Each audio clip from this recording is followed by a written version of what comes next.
बरसात उस दिन कुछ अलग ही रूप लेकर आई थी।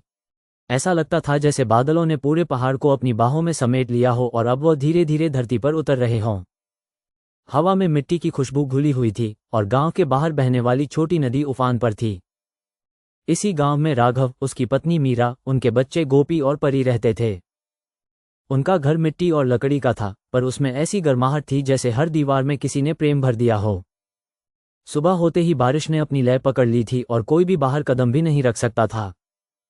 मीरा चूल्हे पर धुआं निकालते हुए लकड़ियों को सुलगाती, चम्मच से बर्तन हिला रही थी और कह रही थी, ऐसी बरसात में गरम गरम खिचड़ी और ऊपर से देसी घी, बस मज़ा ही आ जाए।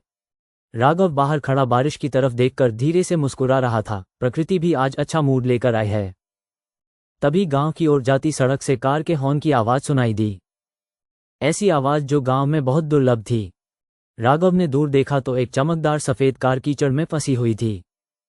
कार का दरवाज़ा खुला और शहर का एक परिवार बाहर निकला, राजेश, उसकी पत्नी सुषमा, बेटा आर्यन और बेटी अनन्या।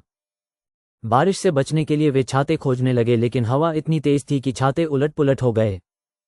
राजेश झुंझलाते हुए बोला, ये कैसा इलाका है? यहाँ कोई सड़क क्यों नहीं ठीक करता? सुषमा चिड़चिड़ाती आवाज में बोली, मैंने कहा भी था कि इस गांव में मत चलो, यहाँ कुछ साफ सुथरा नहीं मिलेगा। आर्यन मोबाइल पकड़ते हुए बार बार स्क्रीन देख रहा था, नेटवर्क नहीं है। ओह गॉड, मैं कैसे जिंदा रहूंगा? और अनन्या ने पिता का हाथ पकड़ लिया, पापा, मुझे डर लग रहा है। राघव तुरंत दौड़कर आया और बोला, आइए, आप लोग बारिश में यहाँ नहीं रुक सकते, हमारा घर उधर है, पहले आप लोग सूख जाएं।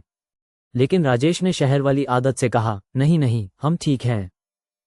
पर तभी एक बिजली चमकी और इतनी भयंकर आवाज हुई कि बच्चे डरकर माता पिता से चिपक गए। आखिरकार सुषमा बोली, चलो जी, अंदर ही चलते हैं, यहाँ खड़े रहने से अच्छा है कि कहीं छत मिल जाए। राघव और मीरा ने उन्हें अपने घर में जगह दी। घर छोटा था, लेकिन दिल बड़ा। चूल्हे की आंच से गर्माहट फैल रही थी, दाल पक रही थी, खिचड़ी उबल रही थी और मीरा के हाथों की खुशबू पूरे घर में फैल गई थी। लेकिन शहर की सुषमा को यह सब अजीब लगा। उसने धीरे से कहा, यह धुआं आंख में चुभता है।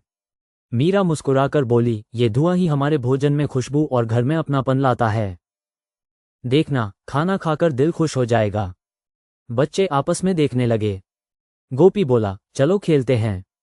लेकिन आर्यन ने कहा, मेरे पास वीडियो गेम होता तो। गोपी हंसते हुए बोला, अच्छा, यहाँ गेम नहीं चलता, पर असली गेम है। उसने मिट्टी उठाई और एक छोटी कार बनानी शुरू की। धीरे धीरे आर्यन और अनन्या भी खेलने लगे। कुछ देर में उनकी हंसी घर की दीवारों पर गूंजने लगी। उधर राघव और राजेश की बातचीत शुरू हुई। राजेश ने पूछा, तुम लोग कमाते कितना हो? राघव शांत स्वर में बोला, इतना कि हमारे घर में भूख नहीं आती और इतना नहीं कि घमंड आ जाए। राजेश कुछ देर चुप रहा। उसे पहली बार लगा कि सुख का मतलब सिर्फ पैसे से नहीं है। शाम होते होते बारिश और तेज हो गई। हवा ने पेड़ों को झकझोरना शुरू किया। खिड़कियों से बूंदें घर में उछल उछल कर गिरने लगीं। बिजली चली गई। छोटे से घर में बस चूल्हे की आग की रोशनी थी। अचानक दरवाजे पर किसी जानवर की हल्की आहट हुई। अनन्या डर गई और मीरा ने उसे गोद में लिया। राघव बाहर देखा, एक छोटी बकरी बारिश में कांप रही थी। राघव उसे अंदर ले आया। गोपी और परी हंसने लगे। आर्यन भी मुस्कुराया। घर में सबने मिलकर उसे सूखा किया। रात में सभी दादी के पास बैठे। दादी ने एक पुरानी कहानी सुनाई, एक गांव की जहां लोग दूर दूर रहते थे पर दिल से जुड़े रहते थे। दादी की आवाज धीमी थी, लेकिन उसकी बातों में जीवन की सीख थी। बच्चे दादी की गोद में सो गए।